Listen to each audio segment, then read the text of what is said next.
Okay. ఇప్పుడు మీరు mimicry అంటున్నారు కదా! హ్మ్. అసలు మిమిక్రీ చెయ్యాలి అనే ఆలోచన ఎందుకొచ్చింది?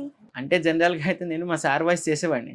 మీ సార్ వాయిస్ అంటే సార్ అంటే ఎవరు? మా కుమార్ సార్. మా స్కూల్ కుమార్ ఫౌండర్. ఓకే. అయితే వారి వాయిస్ చేస్తూ ఒకరోజు ఏమైందంటే, సో, సార్‌కి ఎప్పుడు బోర్ కొట్టినా సార్ పిలుచుకొని వారి వాయిస్ చేయించుకునేవారు. ఓకే. అలా తర్వాత సార్ వాయిస్ తర్వాత నరేంద్ర మోదీ వాయిస్, వాళ్ళ వాయిస్ సో, సార్‌కి ఒక ఇంట్రెస్ట్ అయితే కలిగింది.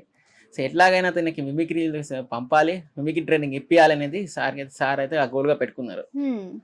తర్వాత కొద్ది రోజులు మన మిమిక్రీ ఆర్టిస్ట్ ఉన్నారు కదా!